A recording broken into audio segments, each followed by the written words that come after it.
What's good, everybody? This is Gino Black. Tonight's episode of Music Therapy and Motivation is brought to you by Javier Fuego. Javier Fuego t-shirts. JavierFuego.com is where you can purchase them. If you're viewing this on YouTube, I'm rocking one right now, JavierFuego.com. They also do custom t-shirts, custom brands, customize your own logos, family reunions, etc. Sports teams, customized sports team shirts, JavierFuego.com. Let's get this show started. They wanna look like rap superstars. God. They want to look like rap superstars, or instead of, especially if it was a R&B artist, instead of polishing up their vocals and getting the lessons that they need, they want to look the flyest. Yeah, they don't warm up. They're not taking care of their instrument, but they show up looking like Mary J. Blige, dressed down to the nines, like they about to do a world tour. A bunch of money. Wasted a bunny on the clothes, but you could have used a singing coach. You know what I mean? Right. But that wasting the money. Yeah, it's for a look, and that's why I said you got to do it for the love, not for the look, and not be too worried about that. Like we was talking about the people from over in Europe and other parts of the world. Sure. Last question on music, then I'm gonna shift.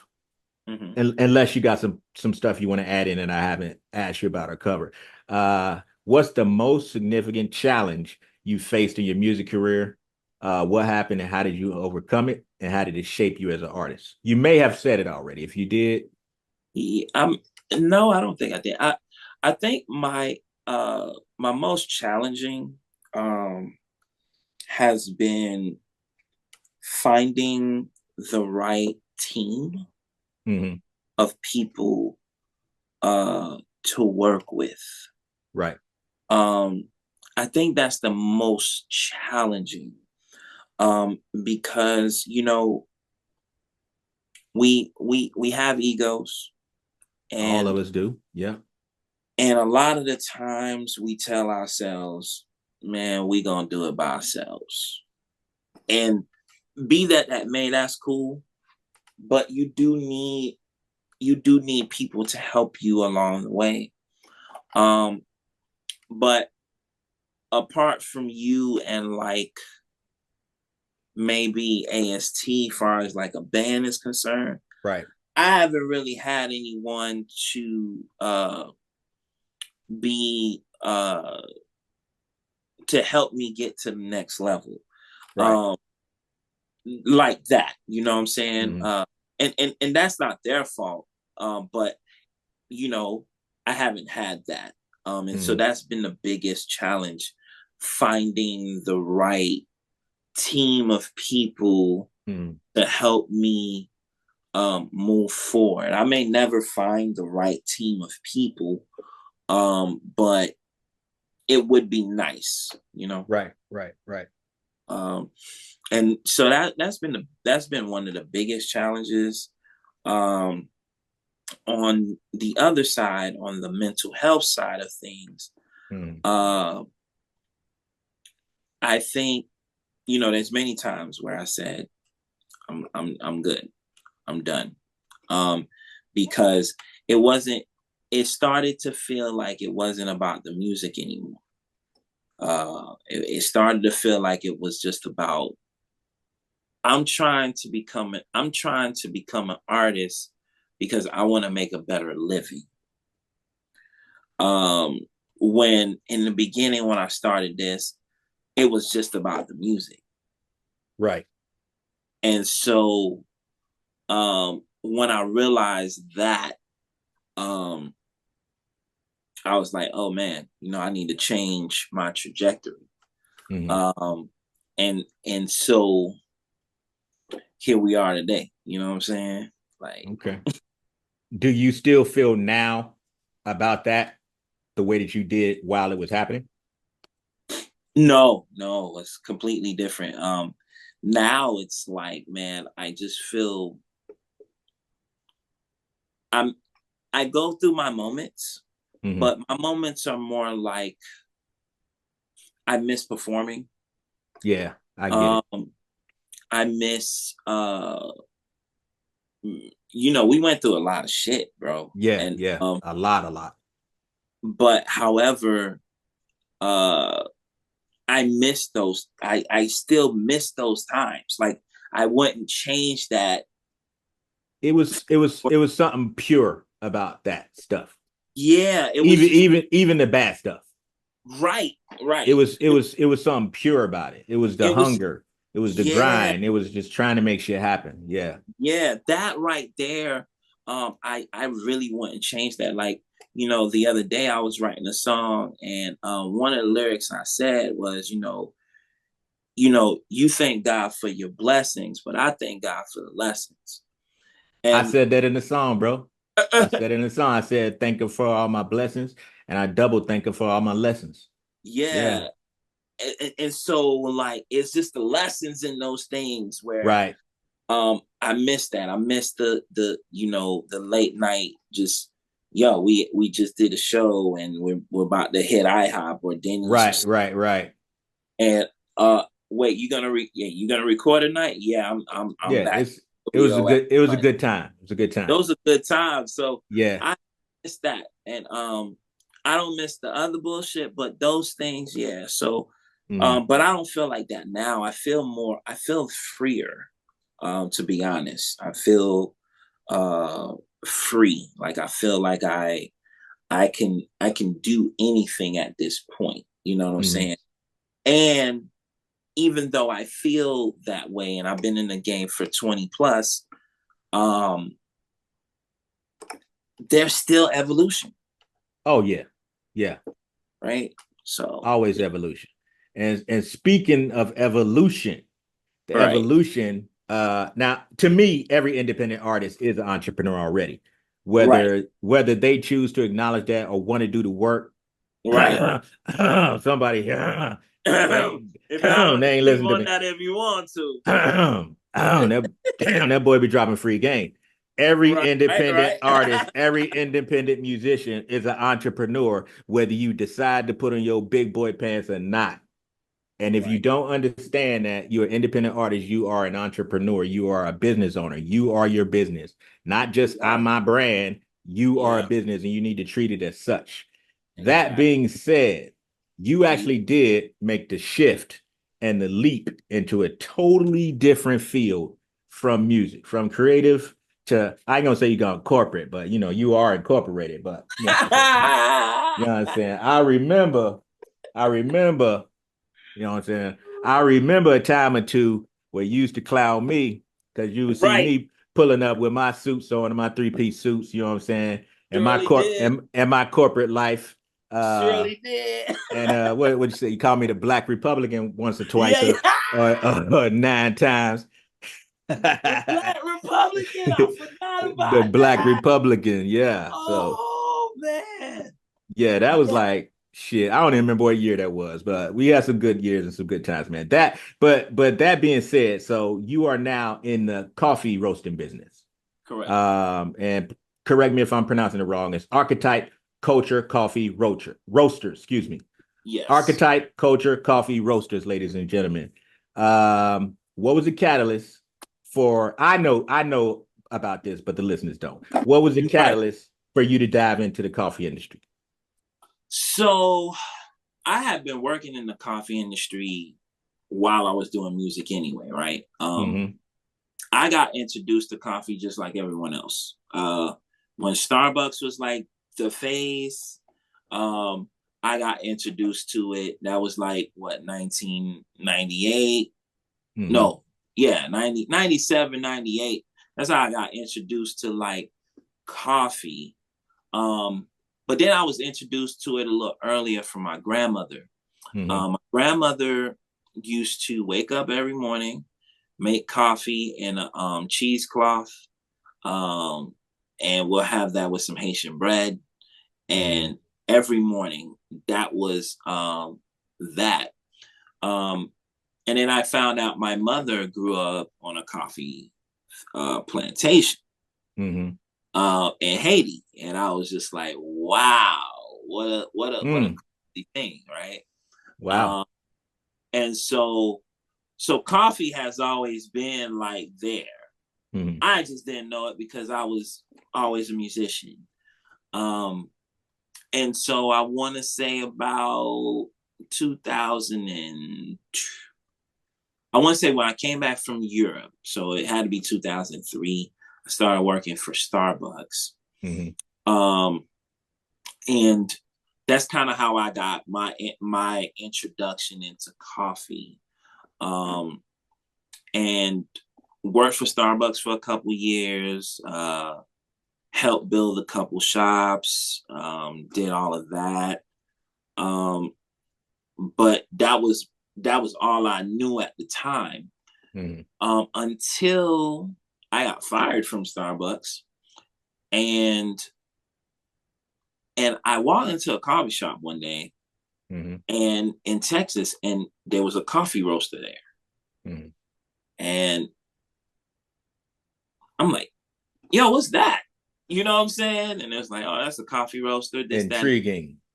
That. Intrigued, like from Jump Street, and like I was like, so people do that, like so that's how coffee is made. Because like, here's the thing: no one wanted to teach a young Black man the game. Okay, I recall, and I had to go take it. So I just kind of was like, man, what is that? And it was like, oh, it's a coffee roaster. We just roast beans there. That's it. There's nothing really special about it. Like really downplaying it. Yeah. Don't worry about this. Right. Don't worry about that. But to be honest, that was the way. That's where the money's at. That's where the money was at. And to me, had I started earlier, I'll be far away I'm supposed to be by now, right? No doubt. But it's cool. Everything according to schedule. So I started going there every day. I started, okay, you don't want to give me the game, cool. I was like, well, hey, can I get a job here? He's like, well, you don't have the experience. I'm like, I worked at Starbucks, bro. Like, what you mean? Yeah, you don't have the experience. So every month I would go up there to get a job. Wouldn't give me a job. So when I decided to go back to school, and I had moved to New York and got my scholarship, I started working at another coffee shop, and I started working at a specialty coffee shop. Okay. And that's where I kind of learned a lot of the stuff I know now about coffee. It wasn't much, but it was something to kind of like build. Right. Got a foundational learning. Yeah, now I got some foundational learning. And I worked at several specialty coffee shops. Sometimes I used to work I worked two of them because like one was paying less than the other, this, that, and the third.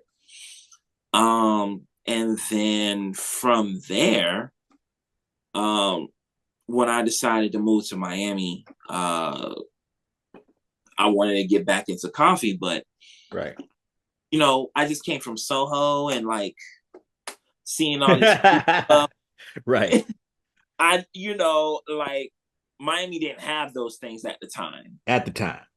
Right, at the time. And so what wound up happening was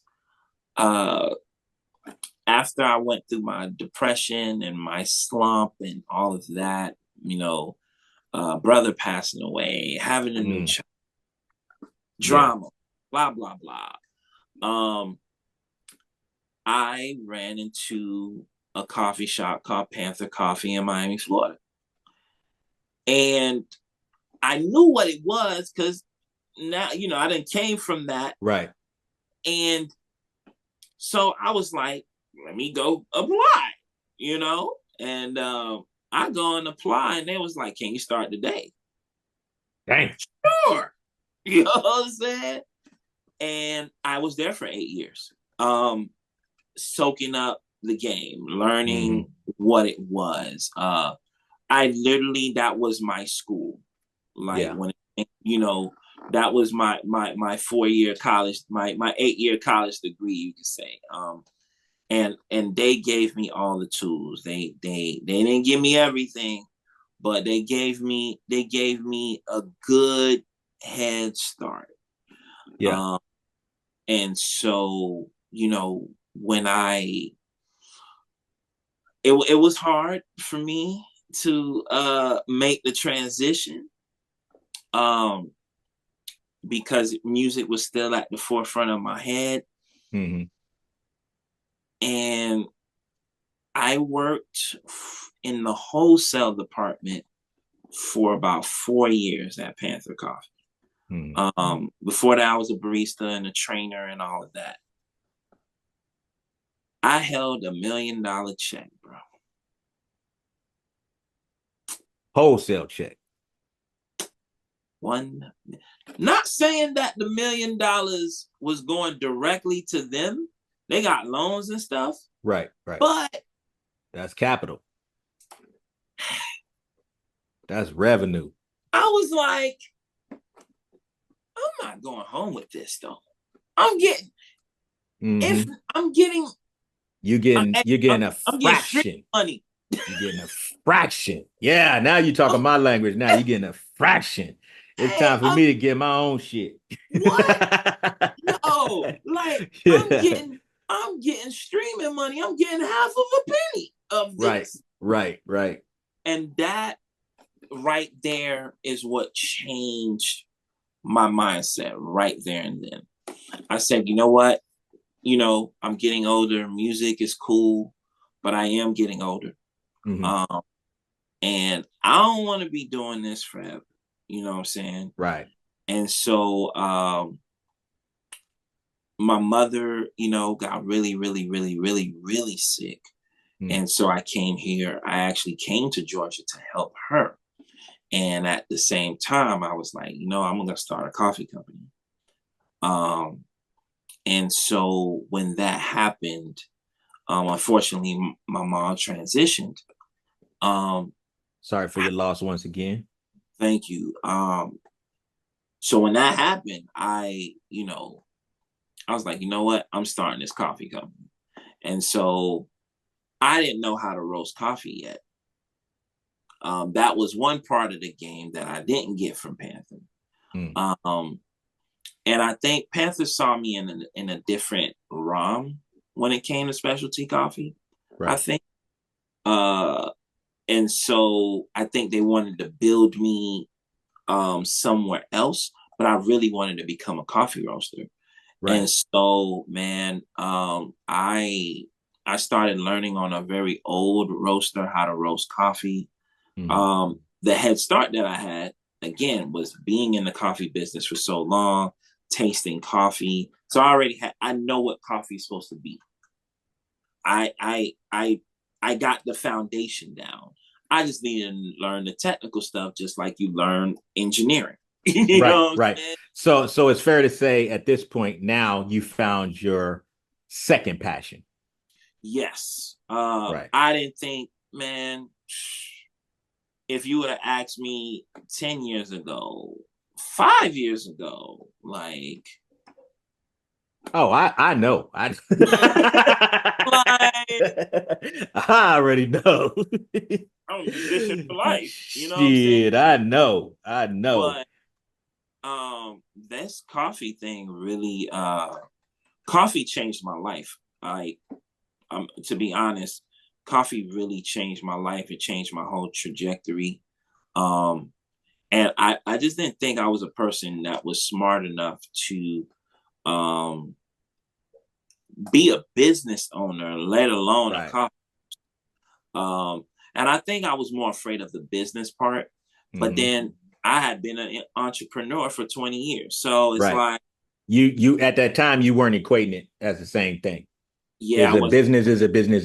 You just need to learn the ins and outs and the technicality of that business at that time. Right. I'm a firm believer in once you can successfully run a small business or a mid-sized business, you can do it. You just need to decide what field or what industry that's in. I think once you get a firm grasp on the ins and outs of running a business, the financials, profit and loss and everything, I think you can do it. Just as long as you stay on top of your game. And if you can't, you hire an admin or a COO. Right. One thing I like though, one time, shout out to Panther Coffee. Miami, Florida, in the best part of town. Right, little Haiti. yeah. In the best part of town, little Haiti, Miami, Florida. So tell me, it's like, well, it's not really tell me. It's like I want to say, I popped in a couple of times when you was at Panther Coffee. I think one time I popped in there, and I came in from out of town. Right, We had hung out that night. So based on me being there a couple of times, I kind of see the experience that you're talking about, and it's like a real communal environment right, inside and out of that place. I mean that that whole area is got its own little vibe right there. right. It's different. So yeah, so I think that also lends to the culture within music, like the coffee. It's I don't want to say it, but I'm gonna say like kind of a hipster vibe, but not really hipster. No, it Just was. Oh, it was. Like, to would be you? honest, like, Yeah, I got the gig. I got the gig to play at 3 Points because I worked in a coffee shop. yeah, okay. Right. Because like people was like, wait, you're a singer too? Like It's people, great conversation. yeah, it was Yeah, funny. Like being a barista behind the bar, like, you know, some jobs you like, man, I don't want nobody seeing me do this job, I know, dog. I know. Right? Like some jobs, like, I don't want nobody seeing me do this job. Right. I never, and this is when I knew I really loved it. I never felt like, oh, I was a failure because I was working there. Good, good, good. Like I felt like, nah, dude, this is my, I know that feeling. I know that feeling. Yeah. like, Anytime in between my entrepreneurial endeavors, anytime I had to go back to work, I'm like, can't nobody see me doing this shit. yeah, because you like, man, I don't want nobody seeing. But this was different. Starbucks, I didn't want nobody seeing me work that job. That was Right, like I right. lived the whole double life of that. Yeah. But Panther, It was a um, different environment. was different environment. You there was artists, and that was the other thing. Exactly. That it It's was a full of lot of artists. full Yeah. of artists. You had a lot of creative people, and Hmm. so and then come to find out, mad musicians work at the freaking coffee shop. Yep. Um, and so it was almost one of those things where, yo, this is what it has to be. Like Hmm. this is amazing, and that also helped me make the shift. Because now I was around, it was like I was almost like, like I told you at the head of this conversation, environment is Hmm. everything. It was almost like I was around my people. Like I was around artists, I was Yeah. around entrepreneurs, I was around big business people, small business people. Hmm. Um, and all I did was soak game. All I did was learn. All I did was Right. like have meaningful conversations while pouring you a freaking cappuccino, literally, And picking up game. and picking up game. And Yep. that place really changed my trajectory on not only how I looked at myself as a musician, but as a person, and now as an entrepreneur. Hmm. Um, it changed how I looked at everything. Um, and so yeah, man, yeah. That's that's the truth, bro. I actually saw that from as an observer going through it. Now with AK Roasters, right now, as far as what I've seen in the last year or so, you build up a strong identity on social media. Um, you've got you've got clients that you're selling wholesale to. You're still roasting the coffee yourself, right? Correct. Every batch, Every batch. every batch. And uh speaking of that, I'm going to put all your music links and the AK Roasters links in the podcast and the RRS feed and on the YouTube Sure. platform so people can find out about what you're doing and what you're up to musically and with the coffee if they want to purchase it. Music all day, fam. That's all that's how we keeping it. Apple Music all day, At Spotify. all day, all day. I don't need no sponsorship from Spotify, dog. Hey, None whatsoever. if you get this podcast, sponsor your boy. All right, we're gonna campaign for that. So, do you think the transition after now looking back on it, do you think the transition from being an indie artist to an entrepreneur who runs a coffee roasting business, do you now look back at it like, oh, that was a lot easier than I thought it was going to be at the time? Or do you still stand on this was difficult and you're probably a little bit intimidated, like you mentioned, you didn't really want to do the business side of it? Do Yeah. you? No, it's still we're almost 3 years in. It's still up in the air with that. Because there is some aspects that are completely different from being an indie artist, right? Just like we were talking, you were just talking about profit loss Right. and balancing your sheets and doing accounting, like Right. real, I have to account for the bags of green coffee I get and how much I'm spending. Right. So it's not as intimidating.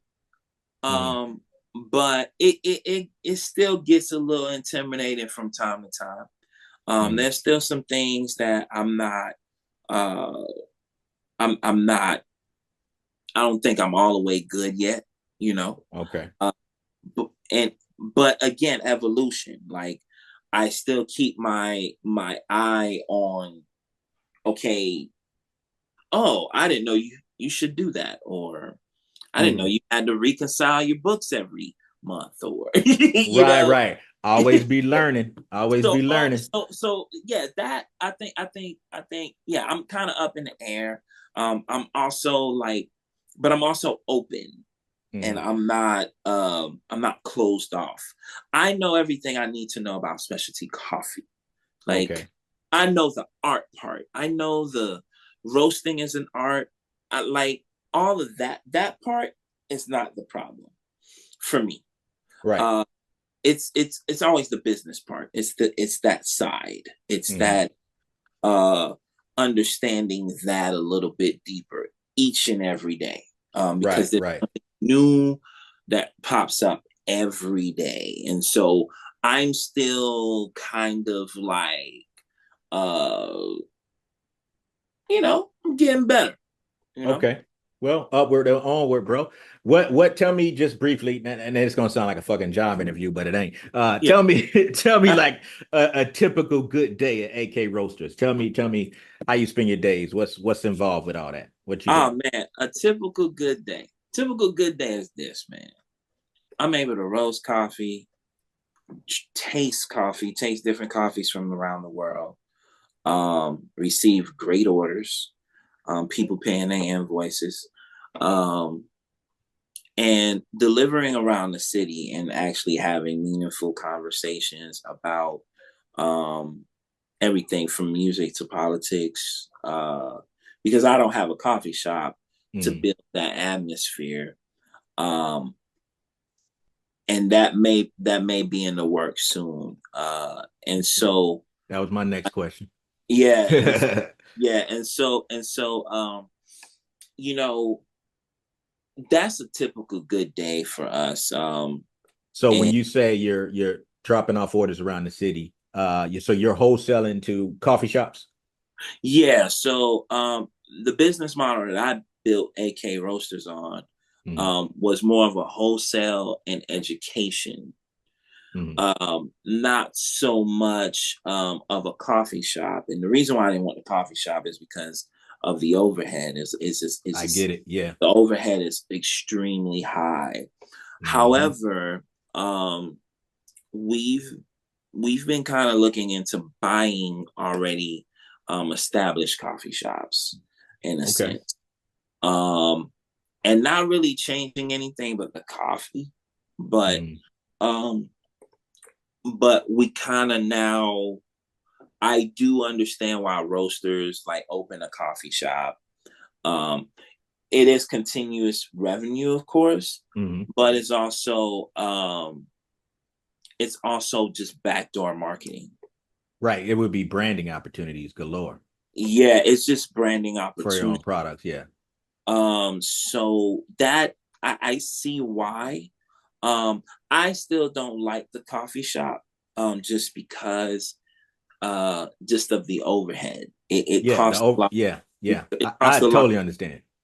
Yeah, it costs a lot to run an efficient coffee shop. But I found, again, when you're always learning and you're always out here looking, I found a better way to actually run a coffee shop a little bit more efficient, a little bit more, and still uphold the quality. Because the big problem with specialty coffee is it's about quality, not quantity. Right. Versus Starbucks, it's about quantity, not right. Get them in, get them out. Get them in, get them out. and get them out. So, and I think that's been the frustration. But now some things have taken some shifts. Some people have built some things around specialty coffee that will actually help make specialty coffee uphold the quality, and you still could, give customers great cups of coffee. Yeah, I can dig it, man. I think I hear the passion in your voice. And the next question, you touched on it a little bit, and we're not gonna give away all the sauce. Right. But we're not gonna give away all the sauce. We dropping free game, but not all the sauce. Right. The vision for your growth with AK Roasters. Where do you see the company going over the next 5 years? So next 5 years, we're looking to build 2 roasteries. They'll be more tailored, of course, towards the wholesale, but we actually want to educate more coffee professionals, especially Black owned, because there's not a lot of Black people in the coffee space, in the specialty coffee space. It's growing. I've seen it grown from 2% to like 5% over the last 2 years. A lot of those coffee roasters or coffee companies, however, a lot of them just saw, hey, this coffee shop look hipster and we're gonna do that. They didn't really like go through the schooling of that. Right. So what they wind up doing is doing Starbucks situation. They don't really learn how to make a good cup of coffee. You know what I'm saying? Well, yeah. I mean, it's kind of like what we we're saying with the music, the shortcuts. Yeah, and not really learning the craft. They just want to throw them up and make a profit without learning the craft. Yeah. Why? Go ahead and go through the growing pains of that, so that way you have a more sustainable product in the end. And so I would like to build 2 roasteries and have those places as central hubs for educations and for coffee education. So you're gonna be holding training classes for baristas and business owners? Yeah, so that way, which I do that now, but I train at their shop. I train them at their shop. So I train them on how to, pour latte art, dial in the shot, all these things. Right. But as I was telling you, that's about to change due to new technologies that now specialty coffee has indulged in. And so I'm about to start certain programs to help with that. Okay. So just one, like what's the technological change that's most impacting the business? The espresso machine, for sure. What does it do? So espresso machines are the machines that make your cappuccino, your latte. It's a method of making coffee. There's several methods. Espresso machine, because it is the most profitable out of all coffee methods. Because everybody goes to a coffee shop to get a cappuccino. Right. Everybody 100%. A latte. So specialty coffee is starting to take a shift into the automatic run. However, without losing the quality. The problem with the automatic ROM was you was losing quality. Mm. And what happens and what's going on now is there's a company now, I ain't gonna mention the name yet, but there's a company now who's come out with a automatic machine that they were specialty coffee people themselves. They actually they helped build a lot of Starbucks machines as well.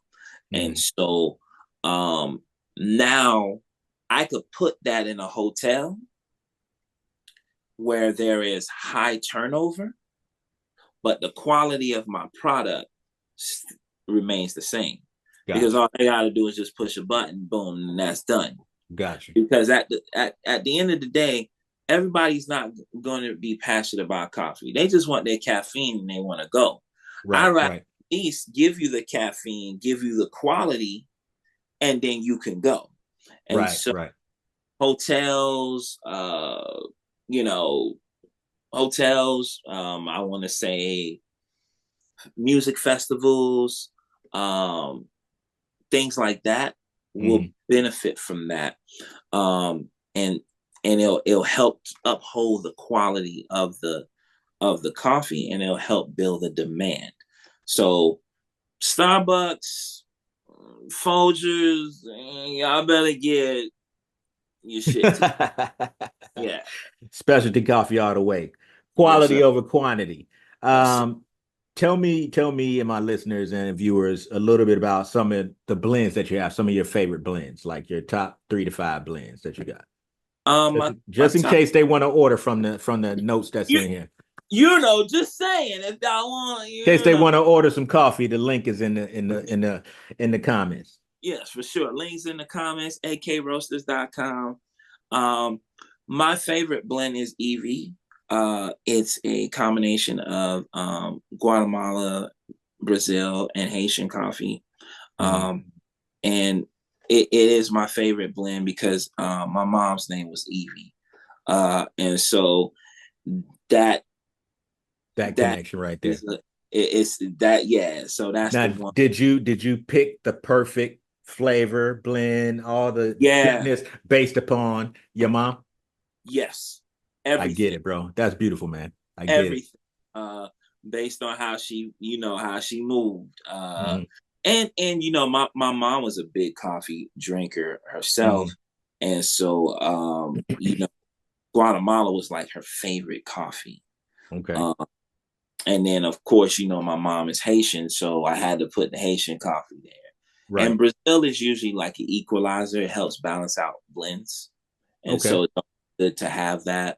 But yeah, so that's my favorite blend. And then I have some Ethiopia in there too. And after that, you got the OG classic, which everybody loves. It's a top seller. And then we got the OG cold brew. And my favorite right now, because our coffees change due to crop, my favorite right now is Honduras. Okay. Yeah. I got some coffee from Honduras. Amazing. I bought a lot. I bought a lot of it, so y'all could come get it. And it's amazing. This man going to the jungle to get y'all coffee. Y'all better buy some coffee. You know what I'm saying?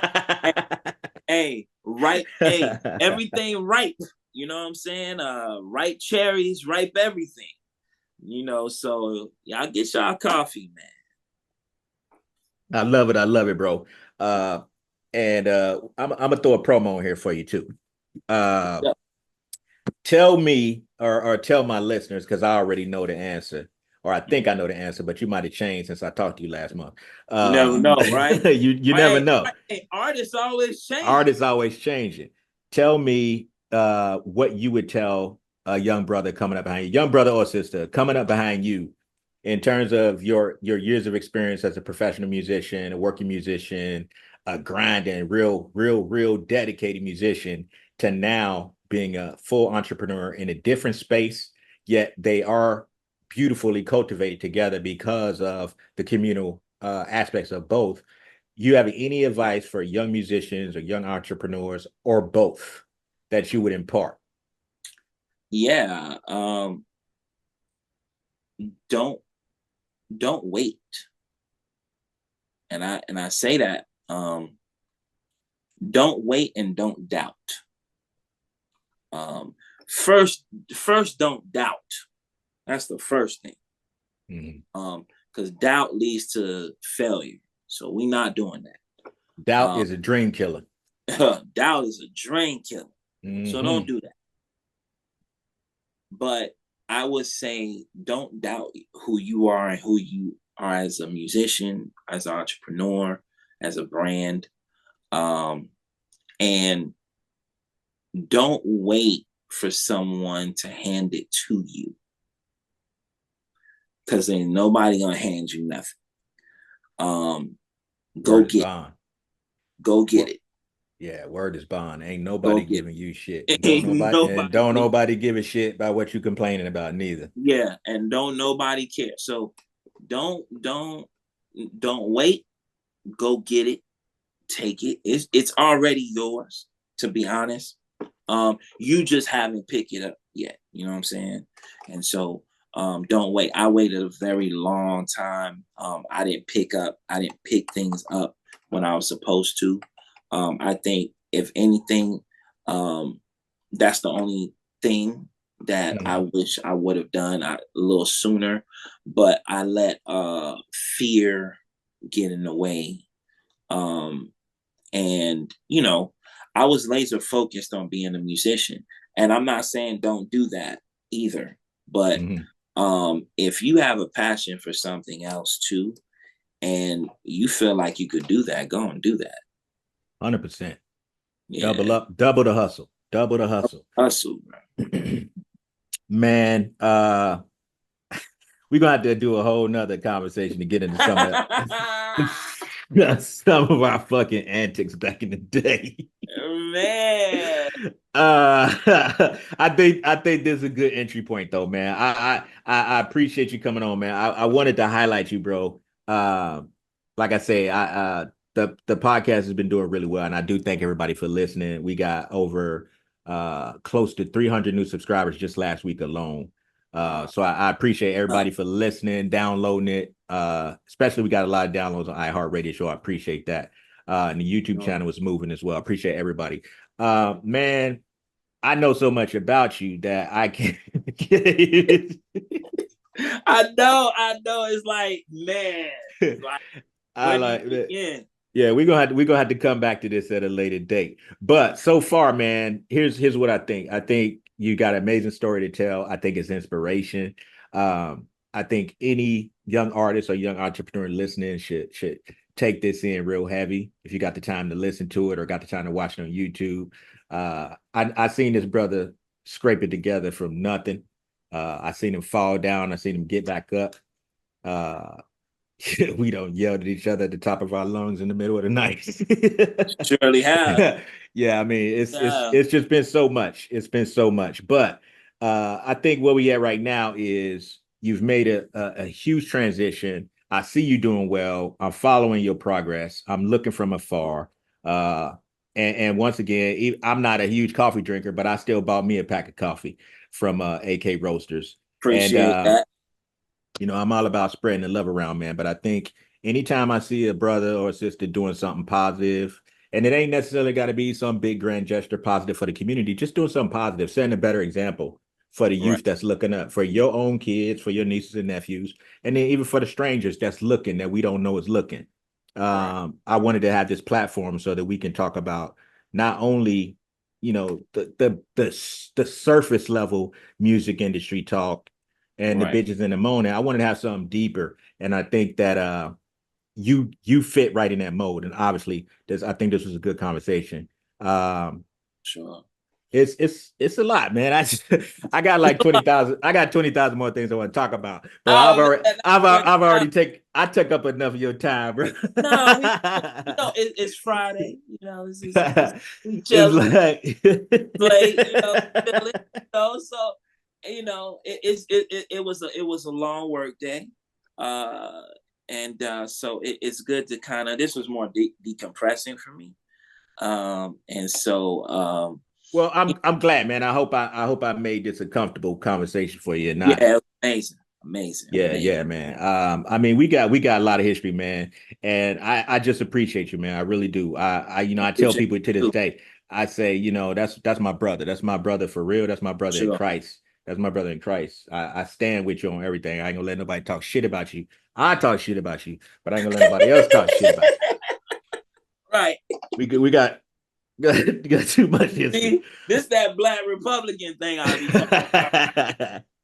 We're gonna go ahead and wrap this up, man. If you got nothing else, I do just want to thank you for sharing your story, being transparent, talking about some things that a lot of guys don't want to talk about. They don't want to talk about their failures or how they felt about criticism Oh and their yeah, shortcomings and their slips and falls. But you got a real story, man. You've lost your brother, you lost your mom, you still persevering through here, and and a whole bunch of other stuff that is private that we really can't get into that I know about. But right. I see the elevation, bro. And I'm all about the motivation and the And elevation likewise, and you levitation. elevate too, man. So it's we've been through some things, man, and Yeah, it's a beautiful thing to be able to uh have these conversations as men. 100%. Because it's you know Black men don't really have a lot of outlets to have certain conversations. Hmm. Sometimes we're a little afraid, sometimes we're a little timid about our failures. We don't really Sharing know. our insecurities, we don't want to Yeah. share that. Yeah, And I've gotten to the point where like I said, I feel a little freer, so I can be transparent and not feel like, oh damn, I shouldn't have said that. Like, you know what I'm hmm, saying? Like, I right, don't right, right. I don't feel that. Now it's more like, nah, this is what it is. This is what I went through. I hope my prayer is that when you watch this, um, if you are going through something right now, that you're watching this and that it inspires you. Um, 100%. and that's one of the reasons. That's one of the biggest reasons why I wanted to start um, Archetype Culture, because Hmm. it was it was one of those things where I needed to do, like, I wanted to be in a community somehow, and to show the community, um, hey, this is music, this is coffee, and this is a safe space. Mm. Um, and I want to be able to give people that. And I think I think we owe each other that as human beings, right? I Uh, agree. and so that was one of the major things, and that's why I said I wanted to build two roasteries, um, possibly have a coffee shop or buy a coffee shop, one of the two, um, just to be able to do that, and so we could like help move forward, because the Right, world right. is all around us. It So is. It is. And I get it. I think it was just short while ago, at least a month or two ago, we were just talking about getting to the place where we're talking about raising capital for right, expansion and going out and getting that funding. So right, I think you're on your way. You getting your stuff established so that they're gonna know name recognition, brand recognition, and they're gonna know solid business. So right, that's all gonna play in line with your perspectives that you present for funding. right. So, I mean, you laying the groundwork, you building your own infrastructure, and that's what I like the most. You saw Right. the opportunity. Is like, no, I don't want the percentage. I want the whole. I I want the want the whole. whole Then thing. then you divvy up the percentages. You Right. get the Not lion's you. share and you divvy it up. And Right. it's all about passion and purpose. Passion and purpose is stronger than ego. That's what I learned over the last couple of years. My passion and my Fact. purpose is stronger than my ego. Yeah. It's not Fact. for a look. It's not for a look. It's for life. It's for freedom. It ain't even about the money no more to me. It's about the freedom to Yeah. come and go as I please and do what I want to do. You know what I mean? Yeah. The money will come as long as you're doing good work and you're doing right by people. The money will come. Right. Keep Right. your head down And and keep doing the work. currency too. So that's the real currency, time. Time is currency. They say time is money. Time is more valuable than money. Yeah, time is more valuable than money. And that's what I'm saying. Like, that's why I said what I said about, don't wait, right? Hey, none of us is promised tomorrow. But we are guaranteed to be better than we were yesterday. 100%. That's the goal. Every day, try to be a better human being than you were the day before. That's my personal goal. That's what I would advise anybody looking for purpose. Just each day, try to be better than you were yesterday. Not better than the next man, not better than the next young lady, just better than you. Better than you. Your only competition is you doing what's pleasing to God above. You know what I'm saying? That's it. Man of that. And that's it. You're only your competition. And people have told me that throughout the years. Shoot, I mean, I used to ask the owner of Panther Coffee all the time, like, what makes y'all successful? And he's like, we just do what we do. He's like, yeah, but you got people coming in trying to do it. It's like, man, I ain't worried about them. Right. That was his whole real casual. He's like, I'm worried about what we doing over here. Exactly. Don't worry about what the next person's doing. So keep your eyes on your own paper. Exactly. Like you said. Exactly. For real. Man, I really do appreciate you coming on having this conversation, man. We've had these conversations for the better part of 15 plus years. For real. Privately. So I would have been remiss to know how our conversations go and not to put it on the podcast. You dig what I'm saying? Sure. And I'm happily gonna promote AK Roasters as a part of this event when this airs. I appreciate it. And I appreciate the listeners, man, for coming through, for subscribing, for listening. Keep subscribing, keep sharing. This guy here, even though he's a Black Republican, which I am not. I am not. For my guy. I am not a Black Republican. I just happen to have a nice collection of well-tailored suits. That's all. That's all. Well-tailored. Well-tailored suits, but don't let them suits don't let them suits fool you. It'd be another story in the news. Right. It'll be some constructs. Yeah, for real. Man, look, Fudakochi in the building. He kicking it with me on this evening, man. I appreciate the time. Anything else that we didn't cover? No, I think we solid. I think we covered everything. akroasters.com. And then check out Fudakochi music on Apple. So yeah, man, peace, love, and light. Y'all walk in light all day. Thank you for having me. I appreciate this for sure. This was a great conversation, man. Everybody, what you say? I was like, I can't believe we on a podcast doing this. I know conversations for so long. I know, man. I've been toying around with the idea for so long, man, and I just never had the discipline to do it because once I start, I need to be consistent. So I've always wanted to do it. I just never did it because I knew I was gonna have to go all in. But now I might have to start a podcast surrounding coffee, man. But you know what, though? I ain't gonna lie to you, dog. If I do that, I want to be like the Anthony Bourdain of coffee. I was just thinking the same thing. We need to talk about that off air. Let's talk about that. Let's talk about that because that'd be something I'd be interested in helping you out with. Okay, cool. I want to do that. Man. Well, you know me, man. I'm trying to build my own podcast network now. You know how I do. Hey, you know how I do. I'm already into the music distribution. Now I'm trying to build podcast network, man, yo. So let's get it. Let's talk about it. Ladies and gentlemen, we ain't gonna get too much more personal with y'all tuned in. I just want to say thank you to my brother Fudakochi. Y'all give him a round of applause. And for real, this has been another episode of Music Therapy and Motivation. I'm your host, Gino Black, and I want y'all all to stay motivated. Peace. Peace.